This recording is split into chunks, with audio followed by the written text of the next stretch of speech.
I thought he was offside immediately. I can't begin to tell you what the penalty, how that comes about. From the angle, it's closing. Barcelona get back to heavy touch from Vinicius. I'm struggling to see where a foul is there. It's all three players piling in to get the loose ball. And it is a loose ball.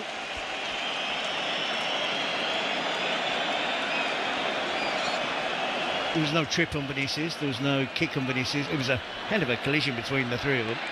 I think Szczesny was going to be the worst of the three, to be honest, and come off worst. Ultimately, it was another offside for Real Madrid. The assistant spared the need to make a big decision about whether to advise the referee to go to the monitor.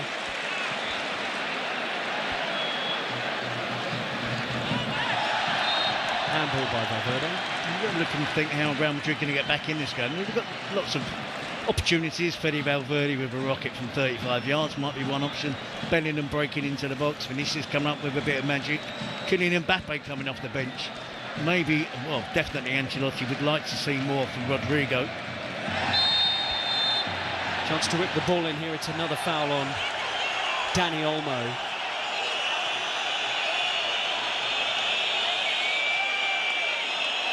Referee willing to chat to the captain, Frenkie de Jong, here, but he doesn't want to hear anything else from Barcelona's other players who feel that Real Madrid should have more yellow cards to their name. That's a yellow card offence all day long. And it's not for the first time that the offence has been on Dani Olmo. The offside trap works again for Barcelona, and they're willing to take that risk when it is so close. Vinicius worked harder to stay onside. But he's a player that plays wide, so it's a different role for him tonight, playing with his back to goal, playing with defenders, pushing up, trying to catch him offside as opposed to seeing the bigger picture from the wing. And headed behind by Vasquez. So with just a minute of the added time to play, Barcelona have another corner. And remember, Dani Olmo hit the post with his last one.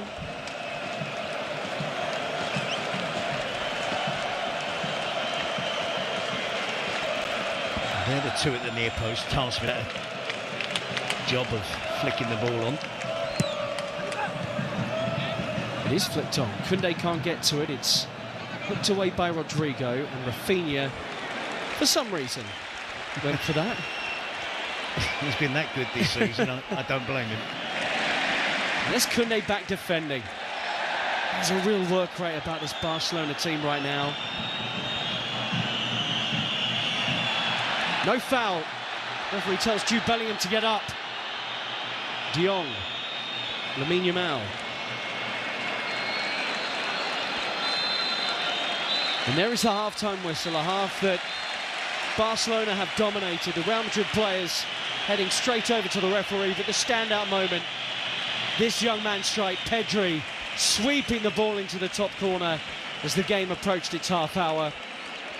Real Madrid have had the ball in there, a disallowed goal for offside, but in truth, they've been second best out there. Barcelona could have had more.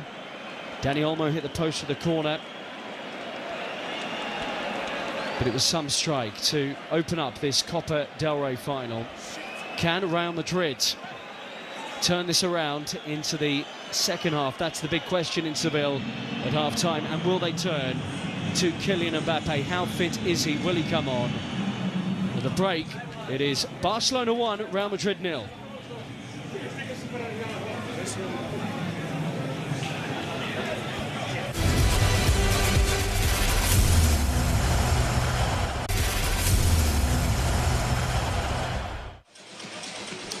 You join us back in Seville at the Copa del Rey final, where Real Madrid have been trying to warm up Kylian Mbappe with their team trailing 1-0 to Barcelona. In a game that the Blaugrana have completely bossed to this point. Wasn't the most vigorous of warm-ups for Kylian Mbappe there, Terry Gibson? No, I have to be honest, he was gingerly just kicking the ball, side-footing it back to one of the Real Madrid coaching staff. It's all or nothing now, though, for Real Madrid. And I think that Kylian Mbappe, it'd be interesting to see who he comes on for to replace in the half-time break. My guess it might be Dani Ceballos. I think you're keeping on Tchouameni, Valverde, Bellingham, or it might be Rodrigo. A lot of the talk before the game was that if Mbappe was fit, Rodrigo would not play, wasn't it? So we'll see what Carlo Ancelotti's planning here. So far, Hansi Flick will be delighted. Perhaps just he'll feel his team maybe could have created more, scored more out there in that first half. Yep, I think that would be the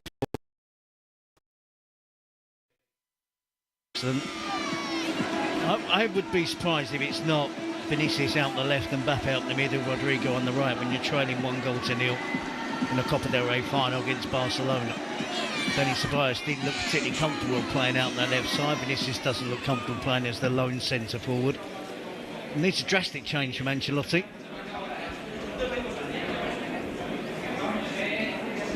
So Mbappe's certainly coming on here.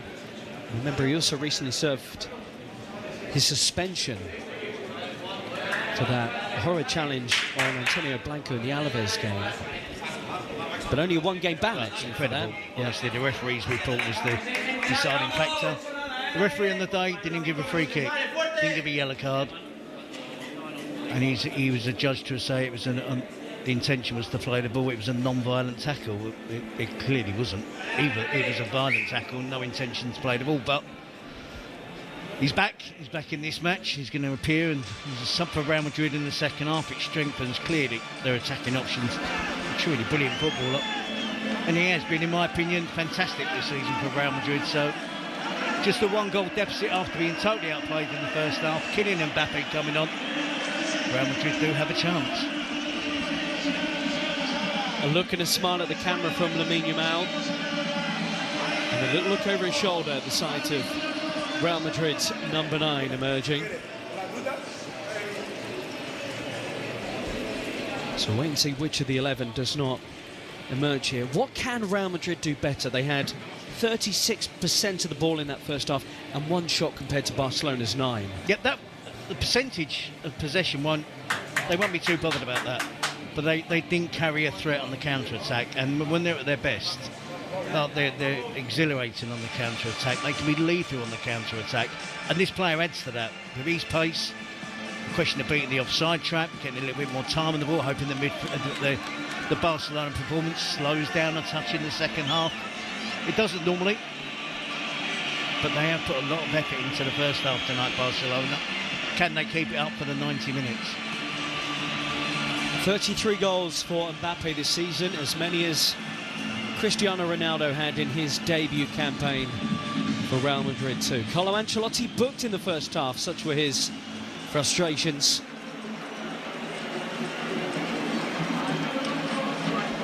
But Vinicius Junior, who's been tasked with playing up front, might be able to be accommodated in a more familiar position, having failed to really impact the game.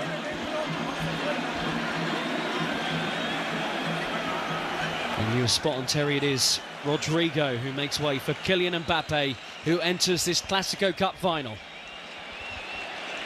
Yeah, I'm slightly surprised at that. I think the adventurous change would have been to keep those 3 up front. On the right, Mbappe down the middle.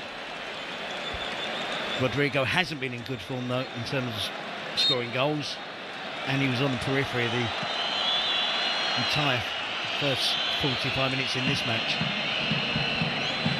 He was Real Madrid's hero in the previous Copa del Rey final success in 2023.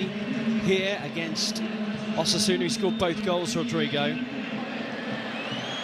But Pedri, the goal scorer, with a lovely turn and further reinforcing the view that he's one of the best around. Ferran Torres does collect. No free kick given against Tchouameni, who's on a yellow, let's not forget. Rafinha in towards Dani Olmo. Lamine Yamal. And he tests Courtois for the first time.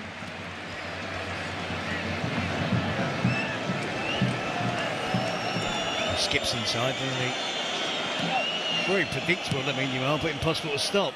It's another player used to be like that for Barcelona as well.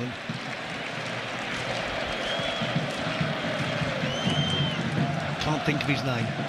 Escapes me now. Escapes me now. Yeah, pretty handy. Scored about 1,000 goals. Away by Fran Garcia into open field. Here's Frankie de Jong.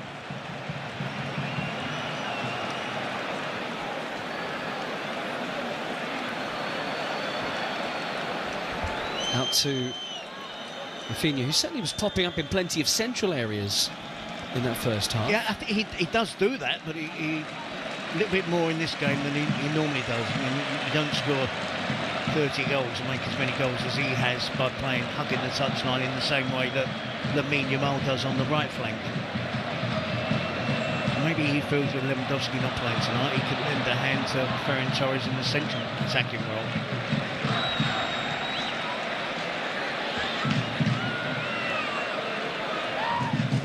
Pedro floats and collects from Lamine Yamal.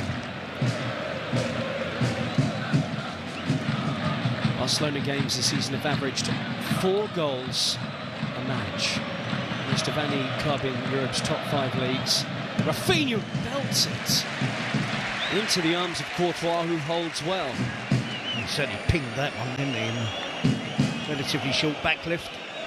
No trouble for Thibaut Courtois. Pretty central again.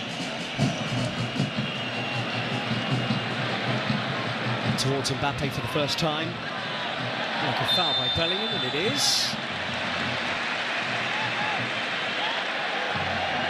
Certainly seemed to have his arms on Dani Olmo there. I think it's a clear foul, and Real Madrid are doing far too much complaining when it